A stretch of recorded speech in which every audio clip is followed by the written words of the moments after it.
प्यारे बच्चों, आज का क्लास आप सभी बच्चों के लिए बहुत ही ज़्यादा इम्पोर्टेंट है, क्योंकि आज के क्लास में हम लेके आए हैं आपके लिए क्लास 12 हिंदी का दिगंत भाग 2 बुक का गद्य खंड से चैप्टर नंबर 1 से लेके 4 तक का सारा इंपॉर्टेंट ऑब्जेक्टिव क्वेश्चन, जिसमें कि हमारा पहला चैप्टर है बातचीत, दूसरा है उसने कहा था, तीसरा है संपूर्ण क्रांति और चौथा चैप्टर है अर्धनारीश्वर। ओके, तो इस चैप्टर का सारा इंपॉर्टेंट ऑब्जेक्टिव करने वाले हैं, तो फटाफट से आप जुड़ जाओ और आज के क्लास में मैं जितना ऑब्जेक्टिव बता रहा हूं उसको आप अच्छे से याद कर लेना। ओके, चलिए क्लास को स्टार्ट करते हैं और आप सब भी हमारे साथ चैट सेक्शन में आंसर लगाते चलिएगा। देखिए, पहला नंबर चैप्टर को स्टार्ट करते हैं। आपसे क्वेश्चन पूछा गया है, लगाओ सही जवाब क्या होगा। बातचीत शीर्षक निबंध के निबंधकार हैं। अब आपसे पूछा गया कि बातचीत शीर्षक निबंध के निबंधकार कौन है, जयप्रकाश नारायण, मोहन राकेश, नामवर सिंह या फिर बालकृष्ण भट्ट।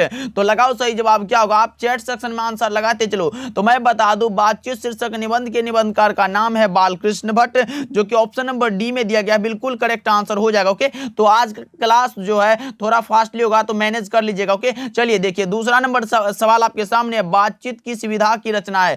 अब बताओ जी, बातचीत कौन सी विधा की रचना है। आलोचना है, गीत है, शोध है या फिर निबंध है। तो बातचीत भाई निबंध है, आपको भी पता है, इसलिए ऑप्शन नंबर डी लगा लो, बिल्कुल सही जवाब हो जाएगा। तीसरा नंबर सवाल देखिए आपके सामने, बातचीत के माध्यम से बालकृष्ण भट्ट क्या बतलाना चाहते हैं। अब बताओ जी, बातचीत के माध्यम से बालकृष्ण भट्ट क्या बतलाना चाहते हैं। तो बातचीत की शैली कौन सा, option number A correct answer हो जाएगा, लगा लो आप सभी। चलिए चौथा नंबर सवाल को देखते हैं, आपके सामने है, बालकृष्ण भट्ट ने कौन सा मासिक पत्र निकाला था। कौन सा निकाला था भाई, हिंदी प्रदीप। कौन सा, ऑप्शन नंबर सी इसका करेक्ट आंसर हो जाएगा। 4 का जो है विकल्प सी सही जवाब हो जाएगा।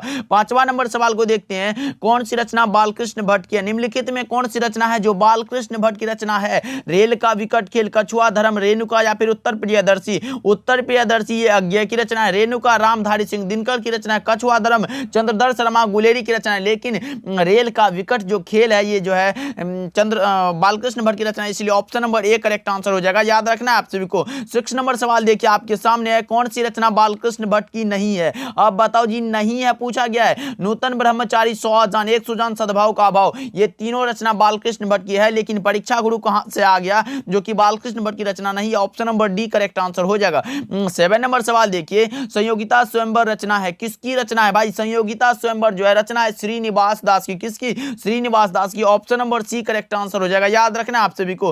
8 नंबर सवाल देखिए, बालकृष्ण भट्ट का जन्म कब हुआ था। अब लगाओ जी, बालकृष्ण भट्ट का जो जन्म हुआ था वो हुआ था 23 जून 1844 को। कौन सा, option number B correct answer हो जाएगा, तो लगा लो आप सभी। चलिए 9 नंबर सवाल की ओर बढ़ते हैं। देखिए आपके सामने है, बालकृष्ण भट्ट का निधन कब हुआ था। बालकृष्ण भट्ट का निधन हुआ था 20 जुलाई 1914 को, ऑप्शन नंबर सी में दिया गया है, करेक्ट आंसर हो जाएगा 9 का। ओके, चलिए 10 नंबर सवाल लिखिए, बालकृष्ण भट्ट किस काल के रचनाकार है। अब बताना है आप सभी को कि बातचीत शीर्षक निबंध के निबंधकार बालकृष्ण भट्ट किस काल की रचना है। तो आपको पता होगा ये आधुनिक काल के रचनाकार है, option number D correct answer हो जाएगा। अगर यहाँ युग पूछता तो आप लगाते भारतेंदु युग, उसको भी याद रखना है। 11 नंबर सवाल देखिए, बालकृष्ण भट्ट किस युग के रचनाकार है। वही क्वेश्चन आ गया है कि बालकृष्ण भट्ट किस युग के रचनाकार है, तो आप लगाओगे भारतेंदु युग, जो कि ऑप्शन नंबर ए में दिया गया है, करेक्ट आंसर है। ओके, चलिए 12 नंबर सवाल देखिए आपके सामने है, बालकृष्ण भट्ट के पिता का क्या नाम है। बालकृष्ण भट्ट के पिता का नाम पूछा गया भाई, बेनी प्रसाद भट्ट। कौन सा, ऑप्शन नंबर बी सही जवाब हो जाएगा, याद रखना। और माता जी का नाम था पार्वती देवी, इसको भी याद रखना। चलिए 13 नंबर सवाल को देखते हैं, बालकृष्ण भट्ट क्या नहीं थे। पत्रकार, महाकाव्यकार, निबंधकार, आलोचनाकार। कौन सा, तो बालकृष्ण भट्ट महाकाव्यकार नहीं थे, जो कि ऑप्शन नंबर बी में दिया गया है, सही जवाब हो जाएगा। 14 नंबर सवाल की ओर बढ़ते हैं। आपके सामने है कि बालकृष्ण भट्ट ने मोटा मोटी कुल कितने निबंध लिखे थे। बालकृष्ण भट्ट ने भाई कितने निबंध लिखे थे ये बताना है आप सभी को, तो 1000 के आसपास। कौन सा, option number A correct answer हो जाएगा। 15 नंबर सवाल के ऊपर आपके सामने है, बालकृष्ण भट्ट का निवास स्थान कहां है भाई। बालकृष्ण भट्ट का निवास स्थान पूछा गया आप सभी से, 15 का सही जवाब बताओ आप सभी, तो यह हुआ था इलाहाबाद उत्तर प्रदेश में, option number D correct answer हो जाएगा। निवास स्थान है भाई बालकृष्ण भट्ट का। चलिए 16 नंबर सवाल के ऊपर बढ़ते हैं, दमयंती स्वयंवर किस लेखक की रचना है। दमयंती शांति स्वयंवर जो रचना है वो किस लेखक की है? तो यह रचना है बालकृष्ण भट्ट की, जो कि ऑप्शन नंबर सी में दिया गया है, सही जवाब है। 17 नंबर सवाल को देखते हैं आपके सामने है। बालकृष्ण भट्ट के मन में अध्ययन की रुचि एवं लालसा किसने जगाई थी? किसने जगाई थी भाई? उसकी माता जी Parvati Devi, option number D right answer हो जाएगा। 18 नंबर सवाल क्यों बढ़ते हैं, देखिए आपके सामने संवाद में सबसे महत्वपूर्ण क्या है? आत्मीयता भाई, आत्मीयता, option number C correct answer हो जाएगा। लगा लो, आपसे भी सही जवाब हो जाएगा। 19 नंबर सवाल की ओर बढ़ते हैं। मनुष्य की बातचीत का उत्तम तरीका क्या है? मनुष्य का जो बातचीत का उत्तम तरीका होता है वो होता है अवाक होकर खुद से बातचीत करना। कौन सा? अवाक होकर खुद से बातचीत करना, ऑप्शन नंबर डी इसका करेक्ट आंसर हो जाएगा। 20 नंबर सवाल को देखते हैं आपके सामने। बालकृष्ण भट्ट के पिता पेशे से क्या थे? अब बताओ जी, बालकृष्ण भट्ट के पिता जो थे वो पेशे से क्या थे? चिकित्सक, व्यापारी, शिक्षक या फिर समाज सेवी? तो ये एक प्रकार के व्यापारी थे, जो कि option number B right answer हो जाएगा। 21 नंबर सवाल को देखते हैं। रॉबिन्सन क्रूसो ने 16 वर्ष के उपरांत किसके मुख से एक बात सुनी थी? किसके मुख से सुने थे ये बताना है आप सभी को। फ्राइडे, संडे, एडिसन या फिर स्टील? तो यह सुने थे फ्राइडे साहब के मुख से, ऑप्शन नंबर ए सही जवाब हो जाएगा। 22 नंबर सवाल के बढ़ते हैं, देखिए आपके सामने है, लगाओ सही जवाब क्या होगा। जैसा काम वैसा परिणाम किस लेखक के द्वारा रचित प्रहसन है? अब लगाओ जी, जैसा काम वैसा परिणाम जो रचना है वो किसकी है? तो यह रचना है बालकृष्ण भट्ट की, option number C correct answer हो जाएगा। याद रखना आप सभी को।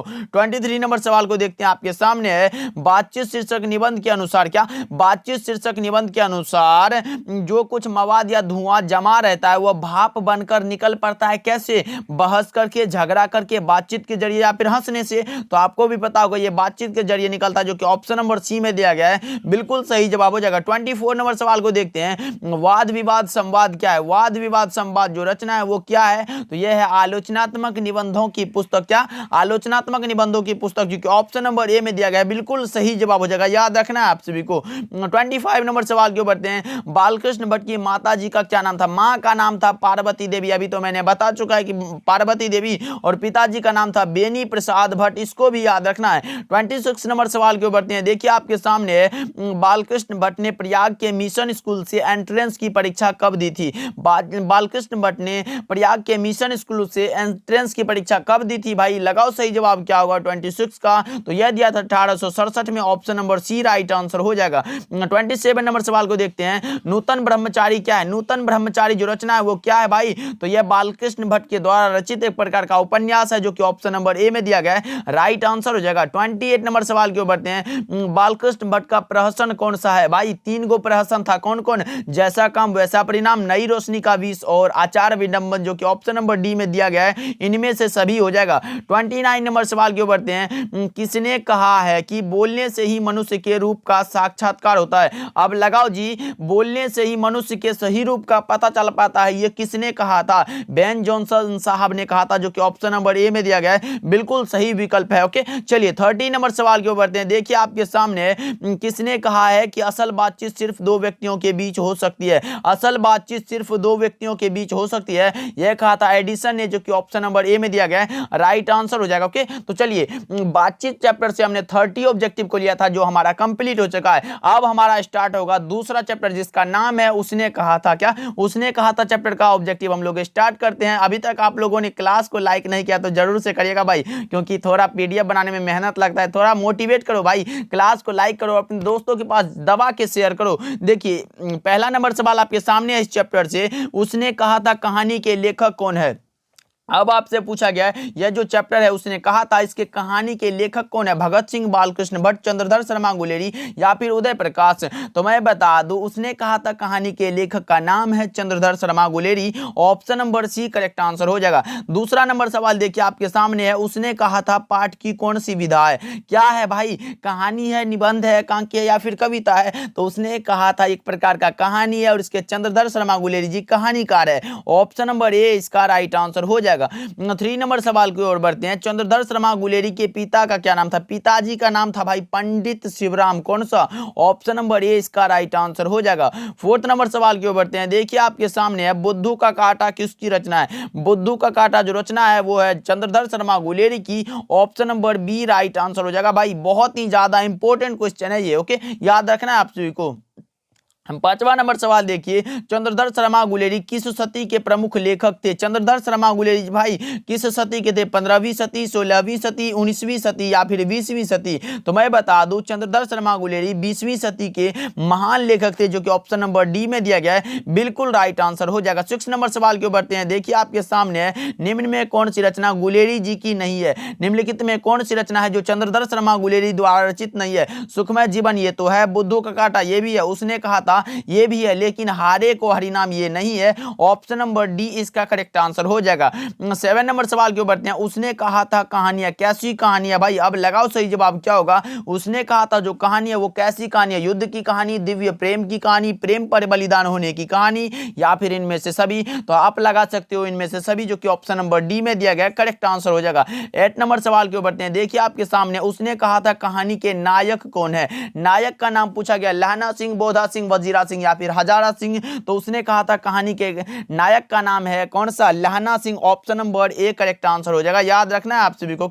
चलिए 9 नंबर सवाल की ओर बढ़ते हैं। उसने कहा था किस प्रकार की कहानी है? किस प्रकार की भाई? कर्म प्रधान, कौन सा? Option number B right answer हो जाएगा, याद रखना आप सभी। चलिए 10 नंबर सवाल की ओर बढ़ते हैं। उसने कहा था कहानी में किस शहर का चित्रण है? अब लगाओ जी सही जवाब क्या होगा। उसने कहा था कहानी में किस शहर का चित्रण है? तो आपको भी पता होगा, अमृतसर। कौन सा? Option number A correct answer हो जाएगा भाई, लगा लो सही सही आंसर। ओके चलिए 11 नंबर सवाल के बढ़ते हैं। लहना सिंह के गांव का क्या नाम था? लहना सिंह के गांव का नाम था मांझे। कौन सा? Option number B right answer हो जाएगा भाई, लगा लो आपसे भी। 11 का B is the correct answer. भाई क्लास को लाइक करते चलो, और जो बच्चे नए जुड़ रहे हो सब्सक्राइब जरूर से करना अपने इस प्यारे से चैनल को। 12 नंबर सवाल देखिए, लहना सिंह किस पद पर था? लहना सिंह जी किस पद पर था भाई? सूबेदार के, लेफ्टिनेंट के, जमादार के या फिर मेजर के? तो जमादार के पद पर था, option number C right answer हो जाएगा। 13 नंबर सवाल देखिए, लहना सिंह की मृत्यु किसकी गोद में हुई थी? लहना सिंह की मृत्यु भाई किसकी गोद में हुई थी? 13 का सही जवाब बताओ आप सभी। तो यह हुआ था किसकी? तो वजीरा सिंह के गोद में, जो कि ऑप्शन नंबर बी में दिया गया है, राइट आंसर हो जाएगा। 14 नंबर सवाल के ऊपर बढ़ते हैं। देखिए आपके सामने है, पलटन का विदूषक कौन था? पलटन का विदूषक कौन था भाई? वजीरा सिंह। आप लगा सकते हो वजीरा सिंह, जो कि ऑप्शन नंबर सी में दिया गया, करेक्ट आंसर हो जाएगा। ओके चलिए 15 नंबर सवाल की ओर बढ़ते हैं। सूबेदार हजारा सिंह के लड़के का क्या नाम था? सूबेदार भाई, सूबेदारनी के पति सूबेदार भाई हजारा सिंह के लड़के का क्या नाम था, बताएंगे आप सभी। तो इसका सही जवाब हो जाएगा बोधा सिंह, जो कि ऑप्शन नंबर ए में दिया गया है, करेक्ट आंसर हो जाएगा, याद कर लो आप सभी। चलिए 16 नंबर सवाल के ऊपर बढ़ते हैं। देखिए आपके सामने है, भारतीय सिपाहियों का किसके साथ संघर्ष हुआ था? अब लगाओ सही जवाब क्या होगा। भारतीय सिपाहियों का किसके साथ संघर्ष हुआ था? तो यह हुआ था जर्मनी के साथ, जो कि ऑप्शन नंबर डी में दिया गया, करेक्ट आंसर हो जाएगा। ओके लगा लो आप सभी। चलिए 17 नंबर सवाल की ओर बढ़ते हैं। जर्मन लेफ्टिनेंट को किसने मार गिराया था? यह भी इंपॉर्टेंट है, लगाओ सही जवाब क्या होगा। जर्मन लेफ्टिनेंट को किसने मार गिराया? 17 का सही जवाब बताओ आप सभी। तो यह गिराया था लहना सिंह ने, जो कि ऑप्शन नंबर सी में दिया गया, बिल्कुल करेक्ट आंसर हो जाएगा, याद रखना आप सभी को। चलिए 18 नंबर सवाल के बढ़ते हैं। 18 नंबर सवाल क्या कह रहा है? सिख राइफल्स के जमादार लहना सिंह का नंबर क्या था? सिख राइफल्स के जमादार लहना सिंह का नंबर था 77, जो कि ऑप्शन नंबर ए में दिया गया है, राइट आंसर हो जाएगा। 19 नंबर सवाल की ओर बढ़ते हैं। सरकार ने सूबेदार को जमीन कहां दी थी? कहां दिया भाई? तो आप लगाओगे सर कौन सा? लायलपुर में, जो कि ऑप्शन नंबर डी में दिया गया है, 19 का डी करेक्ट आंसर हो जाएगा। चलिए 20 नंबर सवाल की ओर बढ़ते हैं। गुलेरी जी का जन्म स्थान कौन सा है? चंद्रधर शर्मा गुलेरी का क्या जन्म स्थान पूछा गया है? लगाओ सही जवाब क्या होगा। हरियाणा में, जयपुर राजस्थान में, कांगड़ा हिमाचल प्रदेश में या फिर गुजरात में? तो मैं बता दूं गुलेरी जी का जो जन्म स्थान है वो है जयपुर राजस्थान, जो कि ऑप्शन नंबर बी में दिया गया है, करेक्ट आंसर हो जाएगा। ओके चलिए 21 नंबर सवाल की ओर बढ़ते हैं। सुखमय जीवन किसकी रचना है? सुखमय जीवन जो भाई ये चंद्रधर शर्मा गुलेरी की रचना है, यानी कि ऑप्शन नंबर ए इसका बिल्कुल सही जवाब हो जाएगा। 22 नंबर सवाल देखिए आपके सामने, फटाफट से भाई चैट सेक्शन में आंसर लगाते चलो, चारों चैप्टर एक दिन में खल्लास हो जाएगा। देखिए 22 नंबर सवाल क्या कह रहा है? उसने कहा था कहानी कब प्रकाशित हुई? ये तो भाई मोस्ट VVIL, लगाओ सही जवाब क्या होगा। उसने कहा था कहानी जो है वो कब प्रकाशित हुई थी? तो यह हुआ था 1915 ईस्वी में, जो कि ऑप्शन नंबर सी में दिया गया है, राइट आंसर हो जाएगा। चंद्रधर शर्मा गुलेरी ने मुख्यतः 3 कहानियां लिखी थी, कौन सा? सुखमय जीवन, बुद्धों का कांटा, और उसने कहा था कहानी का प्रकाशन वर्ष है 1915, और सुखमय जीवन बुद्धों का प्रकाशन वर्ष है 1911, इसको भी याद रखना। ओके चलिए 23 नंबर सवाल के बढ़ते हैं। देखिए आपके सामने है, कछुआ धर्म किसकी रचना है? कछुआ धर्म जो कृति है वो किसकी है? प्रताप नारायण मिश्र, बालकृष्ण भट्ट, रामचंद्र शुक्ल, चंद्रधर शर्मा गुलेरी। तो आपका सही जवाब होना चाहिए Chandradhar Sharma Guleri, option number D correct answer हो जाएगा। ओके चलिए 24 नंबर सवाल देखिए, पुरानी हिंदी के रचनाकार कौन है? पुरानी हिंदी के रचनाकार का नाम है Chandradhar Sharma Guleri. Option number D right answer हो जाएगा। 25 नंबर सवाल देखिए, कौन सा निबंध गुलेरी रचित नहीं है? निम्नलिखित में कौन सा निबंध है जो चंद्रधर शर्मा गुलेरी के द्वारा रचित नहीं है? मजदूरी और प्रेम, कौन सा? Option number B right answer हो जाएगा।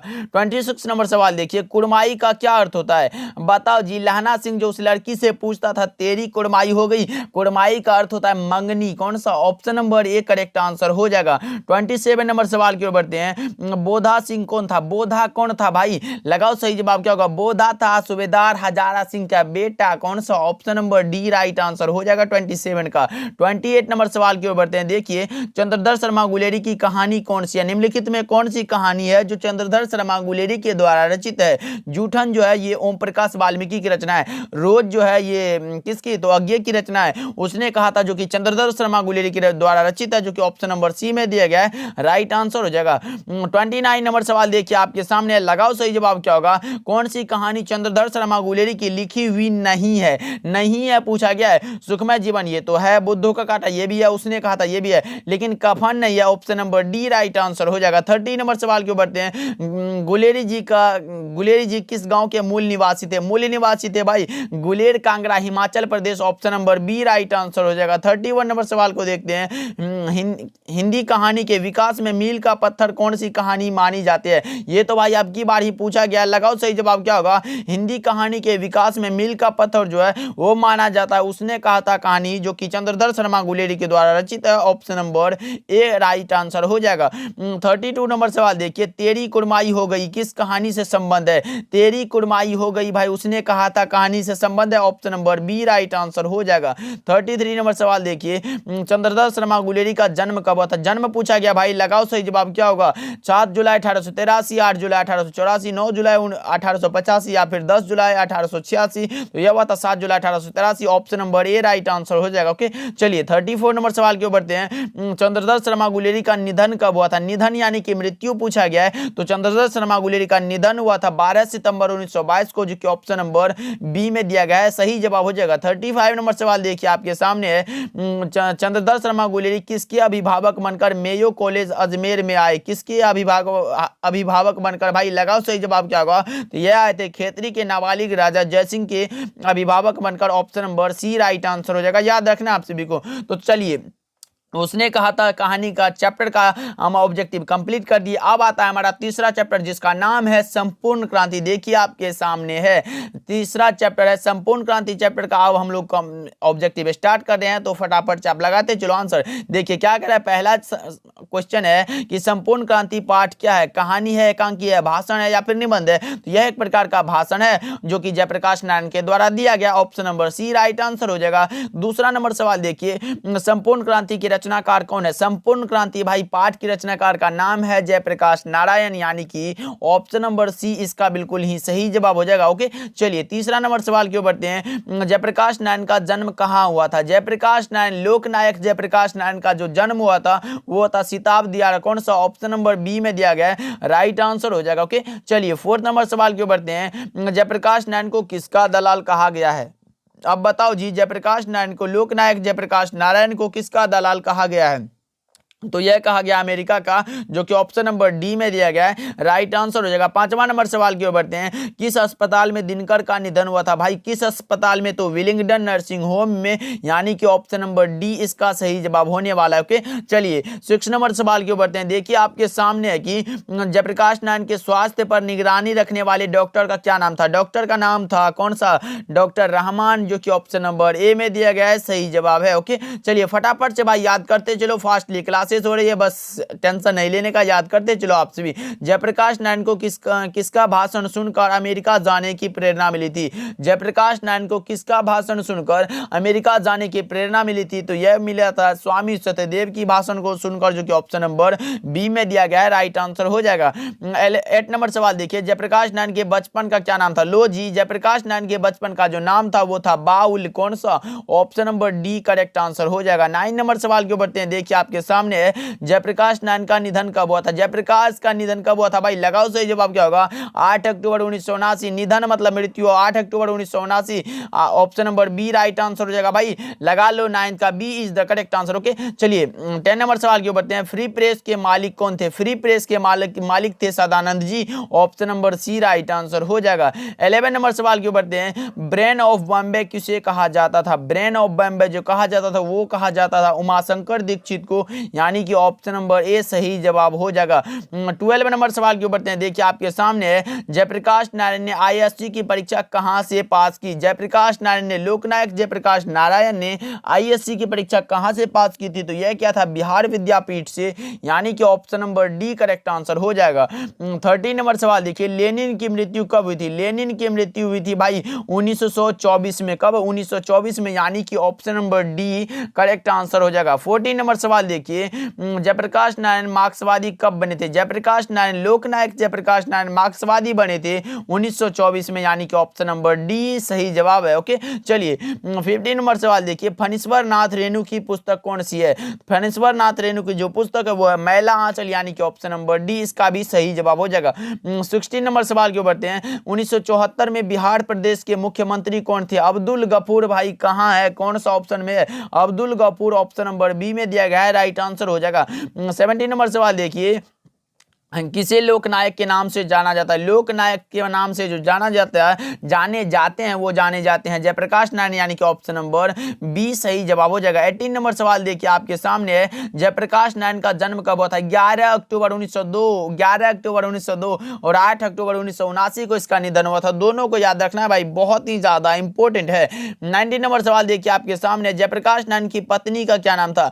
पत्नी का नाम आपसे पूछा जा रहा है, लगाओ सही जवाब क्या होगा? जयप्रकाश नारायण की पत्नी का नाम था प्रभावती देवी, ऑप्शन नंबर सी में दिया गया है, राइट आंसर हो जाएगा। 20 नंबर सवाल देखिए रिकंस्ट्रक्शन ऑफ इंडियन पॉलिटी किसकी रचना है? रिकंस्ट्रक्शन ऑफ इंडियन पॉलिटी जो रचना है वो किसकी है बताएंगे आप सभी। तो यह रचना है जयप्रकाश नारायण की, यानी कि option number D correct answer हो जाएगा। ओके चलिए 21 नंबर सवाल को देखते हैं। जयप्रकाश नारायण को भारत रत्न की उपाधि दी गई थी, कब दी गई थी भाई? भारत रत्न की उपाधि दी गई थी 1998 में। कब? 1998 में, यानी कि option number B correct answer हो जाएगा। और जयप्रकाश नारायण को मैग्सेसे सम्मान भी दिया गया था 1965 में, किसके लिए? तो समाज सेवा के लिए। ओके चलिए 22 नंबर सवाल देखिए जयप्रकाश नारायण को मैग्सेसे सम्मान कब दिया गया था? आप लगाओ जी, अभी तो मैंने बताया कि जयप्रकाश नारायण को मैग्सेसे सम्मान दिया गया था 1965 में। कब? 1965 में, किसके लिए? तो समाज सेवा के लिए, option number B right answer हो जाएगा। 23 नंबर सवाल क्यों बढ़ते हैं। प्रजा सोशलिस्ट पार्टी का गठन कब हुआ था? प्रजा सोशलिस्ट पार्टी का गठन हुआ था 1952 ईस्वी में, ऑप्शन नंबर ए सही जवाब हो जाएगा। 24 नंबर सवाल देखिए माटी की मूर्तें किसकी रचना है? माटी की मूर्तें जो रचना है वो किसकी है? रामधारी सिंह दिनकर, रामवृक्ष बेनीपुरी, गजानन माधव मुक्तिबोध या फिर आरसी प्रसाद सिंह। तो यह रचना है कौन सा? रामवृक्ष बेनीपुरी, यानी कि option number B right answer हो जाएगा। 25 नंबर सवाल देखिए जयप्रकाश नारायण को भारत की जनता किस नाम से याद करती है? लोकनायक जयप्रकाश नारायण। कितना देर से मैं बकते आ रहा हूं कि जयप्रकाश नारायण को लोकनायक, भारत की जनता लोकनायक के नाम से याद करती है, यानी कि option number C correct answer हो जाएगा। 26 नंबर सवाल देखिए जयप्रकाश नारायण ने संपूर्ण क्रांति वाला ऐतिहासिक भाषण कहां और कब दिया था? तो यह दिया था पटना के, कौन सा? पटना में 5 जून 1974 को, यानी कि ऑप्शन नंबर डी सही जवाब हो जाएगा। 27 नंबर सवाल देखिए आपके सामने जयप्रकाश नारायण ने किस साल छात्र आंदोलन का नेतृत्व किया था? तो 1974 ईस्वी में, यानी कि ऑप्शन नंबर सी इसका बिल्कुल सही जवाब हो जाएगा। 28 नंबर सवाल देखिए जयप्रकाश नारायण के पिताजी का क्या नाम था? पिताजी का नाम पूछा गया भाई, हर्षुदयाल का पिताजी Harshudayal, option number B correct answer हो जाएगा। और माताजी का नाम था फुलरानी, इसको भी याद रखना है। 29 नंबर सवाल देखिए जयप्रकाश नारायण के माता का क्या नाम था? वही क्वेश्चन आ चुका है। जयप्रकाश नारायण के माताजी का नाम था Phulrani, option number A correct answer हो जाएगा। मनरूप देवी जो है ये रामधारी सिंह दिनकर की माताजी का नाम है। विद्यावती जो है ये भगत सिंह की माताजी का नाम है। पार्वती देवी ये बालकृष्ण भट्ट की माताजी का नाम है, इसको भी याद रखना है। 30 नंबर सवाल देखिए संपूर्ण क्रांति शीर्षक भाषण किसने दिया था? संपूर्ण क्रांति का जो शीर्षक भाषण है वो दिया था जयप्रकाश नारायण ने, लोकनायक जयप्रकाश नारायण ने, यानी कि ऑप्शन नंबर ए सही जवाब हो जाएगा। 31 नंबर सवाल देखिए, 1965 में समाज सेवा के लिए मैग्सेसे सम्मान किसे मिला था? लो जी, 1965 में एक ही क्वेश्चन को घुमा फिरा के भाई पूछता है, लगाओ सही जवाब क्या होगा। 1965 में समाज सेवा के लिए मैग्सेसे सम्मान किसे मिला था? तो किसको? जयप्रकाश नारायण को। Option number C correct answer हो जाएगा, याद रखना है आप सभी को। चलिए 32 नंबर सवाल देखिए आपके सामने, दल विहीन लोकतंत्र किसके मूल उद्देश्यों में है? मार्क्सवाद एवं लेनिनवाद। कौन सा? Option number B correct answer हो जाएगा। 32 का B is the correct answer. 33 number सवाल देखिए, जयप्रकाश नारायण की निम्नलिखित में कौन सी रचना है? कौन सी रचना है भाई जयप्रकाश नारायण की? वो रचना है संपूर्ण क्रांति। Option number C correct answer हो जाएगा। ओके, चलिए 34 नंबर सवाल देखते हैं, किसने कहा था अभी ना जाने कितने मिलो इस देश की जनता को जाना है? कितने मिलो इस देश की जनता को जाना है, यह किसने कहा था? 34 का सही जवाब बताओ। दिया कहा था Jawaharlal Nehru. Option number C correct answer हो जाएगा। 35 नंबर सवाल देखिए, जयप्रकाश नारायण मद्रास में अपने किस मित्र के साथ रुके थे? जयप्रकाश नारायण मद्रास में अपने किस मित्र के साथ रुके थे भाई? ईश्वर अय्यर। कौन सा? ऑप्शन नंबर ए इसका बिल्कुल सही जवाब हो जाएगा। ओके जी, तो फटाफट से आप चैट सेक्शन में आंसर लगाते चलो। तो चलिए अब हमारा स्टार्ट होता है चौथा चैप्टर, जिसका नाम है अर्धनारीश्वर। क्या? अर्धनारीश्वर पाठ के लेखक का नाम है रामधारी सिंह दिनकर। ये स्टार्ट हो रहा है। देखिए पहला नंबर सवाल आपके सामने है, लगाओ सही जवाब क्या होगा। अर्धनारीश्वर निबंध के निबंधकार कौन है? अभी मैं बता चुका हूं भाई, लगाओ चैट सेक्शन में सही आंसर क्या होगा। अर्धनारीश्वर निबंध के निबंधकार का नाम है रामधारी सिंह दिनकर, यानी कि ऑप्शन नंबर सी इसका बिल्कुल करेक्ट आंसर हो जाएगा। दूसरा नंबर सवाल को देखते हैं, रामधारी सिंह दिनकर के पिता का क्या नाम था? रामधारी सिंह दिनकर के माता जी का नाम था मनरूप देवी और पिताजी का नाम था रवि सिंह, यानी कि option number B right answer हो जाएगा। 3 नंबर सवाल की ओर बढ़ते हैं। देखिए दिनकर के माता जी का क्या नाम था? दिनकर के माता जी का नाम अभी तो मैंने बता चुका है, Manroop Devi. Option number D correct answer हो जाएगा। 4 नंबर सवाल देखिए आपके सामने, दिनकर जी की पत्नी का क्या नाम था? पत्नी का नाम पूछा गया भाई। रामधारी सिंह दिनकर की पत्नी का नाम था श्यामवती देवी, यानी कि option number A correct answer हो जाएगा। 5वां नंबर सवाल देखिए, दिनकर का जन्म कब हुआ था? जन्म पूछा गया आपसे विषय, तो लगाओ सही जवाब क्या होगा। तो रामधारी सिंह दिनकर का जन्म हुआ था 23 सितंबर 1908 को, यानी कि option number A correct answer हो जाएगा। 6 नंबर सवाल देखिए आपके सामने, रामधारी सिंह दिनकर का निधन कब हुआ था? निधन मतलब हो गया मृत्यु, कब हुआ था भाई? 24 अप्रैल 1974 को। Option number C correct answer हो जाएगा। 7 नंबर सवाल की ओर बढ़ते हैं। देखिए आपके सामने, रामधारी सिंह दिनकर का जन्म कहां हुआ था भाई? जन्म स्थान पूछा गया, कहां हुआ था? तो यह हुआ था सिमरिया बेगूसराय बिहार में। Option number D correct answer हो जाएगा। 8 नंबर सवाल की ओर बढ़ते हैं। देखिए आपके सामने, अर्धनारीश्वर का किस विधा से संबंध है? अर्धनारीश्वर पाठ एक प्रकार का निबंध है और उसके निबंधकार का नाम है रामधारी सिंह दिनकर, यानी कि option number A correct answer होगा 8 का। ओके, चलिए 9 नंबर सवाल देखिए आपके सामने, अर्धनारीश्वर कल्पित रूप है किसका? किसका भाई? अर्धनारीश्वर शंकर और पार्वती का कल्पित रूप है, यानी कि option number B right answer हो जाएगा। 10 नंबर सवाल देखिए, दिनकर जी किस युग के कवि हैं? रामधारी सिंह दिनकर किस युग के कवि है भाई? तो छायावादोत्तर युग आप लगा सकते हो, यानी कि 10 का सी करेक्ट आंसर हो जाएगा। 11 नंबर सवाल देखिए आपके सामने, निम्न में से रामधारी सिंह दिनकर की रचना कौन सी है? निम्नलिखित में कौन सी रचना है जो रामधारी सिंह दिनकर की रचना है? शिशुपाल वध ये तो नहीं होगा, नल दमयंती ये भी नहीं होगा, उर्वशी हो जाएगा। Option number C right answer हो जाएगा। 12 नंबर सवाल देखिए आपके सामने, लगाओ सही जवाब क्या होगा। अर्धनारीश्वर शीर्षक पाठ में कौन स्वयं वृत्त बन गया और नारी को उसने कली मान लिया? ये क्या है? पुरुष ने, यानी कि option number D right answer हो जाएगा, याद रखना आप सभी को। 13 नंबर सवाल देखिए आपके सामने, दिनकर जी को निम्न में से कौन सा पुरस्कार दिया गया था? पद्म भूषण भाई, पद्म भूषण। कौन सा? Option number B correct answer हो जाएगा, क्या लगा लो आप सभी। 14 नंबर सवाल की ओर बढ़ते हैं। देखिए आपके सामने, दिनकर को किस कृति पर भारतीय ज्ञानपीठ पुरस्कार प्राप्त हुआ था? उर्वशी पर भाई। रामधारी सिंह दिनकर को संस्कृति के 4 अध्याय पर साहित्य अकादमी पुरस्कार दिया गया था और जो है भारतीय ज्ञानपीठ पुरस्कार दिया गया था उर्वशी रचना पर, इसीलिए option number B correct answer हो जाएगा। 15 नंबर सवाल देखिए आपके सामने, युद्ध और शांति की समस्या पर लिखी गई काव्य कृति कौन सी है? युद्ध और शांति की समस्या पर लिखी गई काव्य कृति है Kurukshetra. Option number B right answer हो जाएगा। ओके, चलिए 16 नंबर सवाल के ऊपर बढ़ते हैं। गंधारी थी, गंधारी कौन थी भाई? दुर्योधन की मां। ऑप्शन नंबर ए सही जवाब हो जाएगा, गंधारी थी दुर्योधन की मां, याद रखना आप सभी को।